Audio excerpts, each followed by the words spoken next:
Hello everybody, my name's Quinns and today I want to talk to you about Duelyst, a free-to-play online card game with gorgeous little pixel artwork. But first, some background. You see, I'm a discriminatory player of card games, which is a fancy way of saying that I'm a tedious arsehole. So while I have all these gorgeous little card games in my living room, I have just as many in my attic and just as many again that I've given away. These guys are just the ones that have made the cut. And while I have an absolutely ridiculous collection of Netrunner cards, it's only because I've played so many collectible card games, and today Netrunner is still the most entertaining collectible card game that money can buy.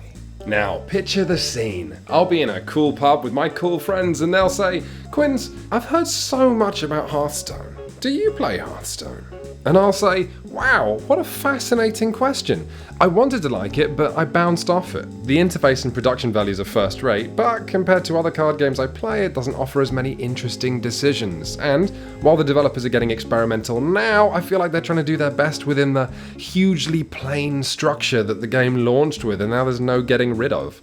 Fancy another drink? I'm buying." Now, maybe you play Hearthstone and that sounds very rude, but I just want you to humour me to download Duelyst and try it, because, oh man, it's ace. Just like Hearthstone, Duelyst has two spellcasters having an unusually deadly spelling contest where the winner is the first contestant to murder their opponent. And again, the deck that you build and choose to take into a game represents all the spells your leader can cast. But this time, the action takes place on a grid. A whole 9x5 squares, as big and full of possibility as a playground. And immediately, Duelyst smashes out of the crunchy chrysalis that is the framework of Magic the Gathering and Hearthstone, becoming a beautiful tactical butterfly. Because while summoning the best minion you can afford and attacking with it isn't always an interesting and therefore fun decision, deciding where to put it and where to attack is always thought-provoking. What's even better is how creative this has allowed developer Counterplay Games to get with Duelyst's factions, all of which represent something I've never done before in a card game except in Summoner Wars, and all of them require you to play and think in refreshingly different ways. The Lionar Kingdoms have soldiers that become stronger when they're stood next to your general, as if you were piloting a medieval Borg cube. The delightfully gothic Abyssians turn areas of the board into spiky hellscapes. The Vitruvians, forces of Robo-Egypt, are constantly snapping upgrades onto units and structures, building a sort of Lego army while your opponents try and kick it down. And here's Matt talking about the Frosty Vanar.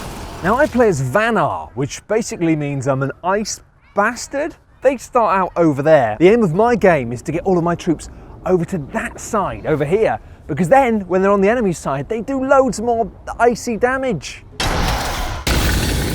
Oh dear, all of my units are almost twice as powerful over on this side, so what's the enemy gonna do but run away back over to my side? At which point I then drop an avalanche on them. Which means if they stay on their side, they're gonna get killed, but then they come over to my side and they're gonna get avalanched.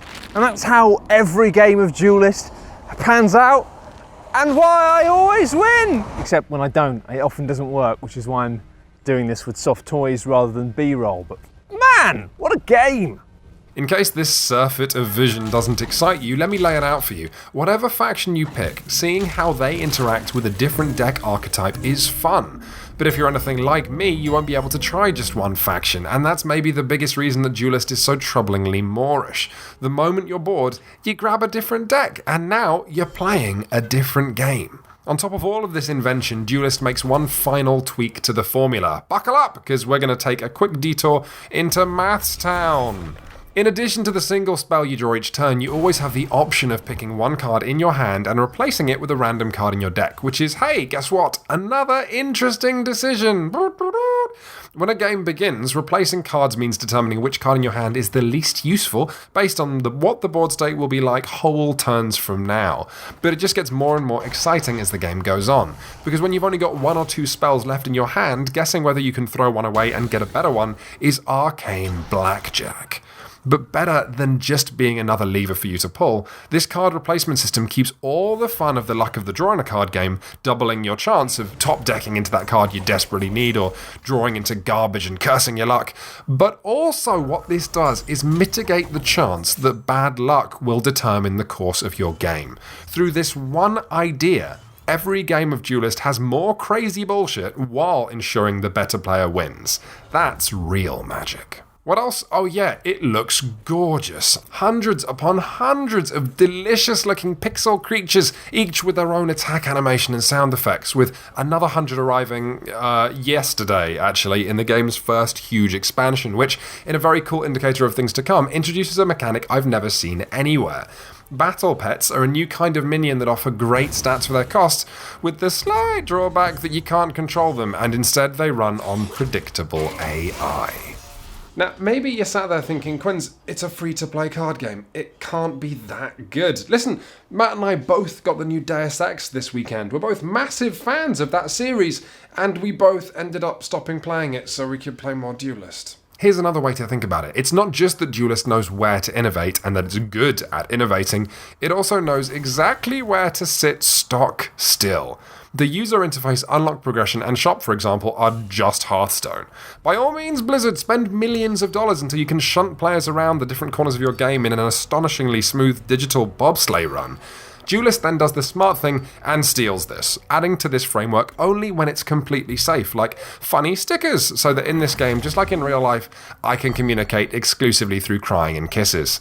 Duelyst also does the decent thing and removes every single transition animation from Hearthstone, and the teams focus their own tech on matchmaking, so I can go from the main menu to being in a game with someone in under 3 seconds. So yeah, that's my video on Duelyst, and I don't even need to be all bossy and instruct you to buy this like I was some seedy drug pusher. Instead, I can be much more ethical and tell you that the first time you play this game it's going to be free, and I can rely on you to take a natural and devastating interest in the product. But I just want to close us out by talking about something I haven't had the chance to yet, something that Hearthstone and Duelyst are both experimenting with right now that a surprisingly large contingent of players think is the devil, and that is cards with random effects. And I'm a huge fan of this. I think it's really interesting, and I want to tell you why. Keeping our examples in the world of Duelyst, that means minions that might equip your general with a random artifact, eggs that spawn a random creature if left alive, or excellent monsters with the slight drawback that they spawn on a random space in the board. The reasons not to like this are obvious if terminally boring. Occasionally, you're going to end up being beaten by someone who employs these cards when the random number generator spins up a favourable result for them. But I can't tell you how exciting this is to me, someone who loves real-life card games, or, if you prefer, a card-carrying card carrier, because this represents this new genre of digital card games poking around the frontier that only they can explore. You see, a physical game requires a toolbox of dice, spinners, and pre-prepared decks to create these sorts of random effects, whereas a video game can just dribble a few lines of code behind the screen. It's like the battle pets I mentioned earlier. AI is tedious to simulate in a physical game, but easy for a video game.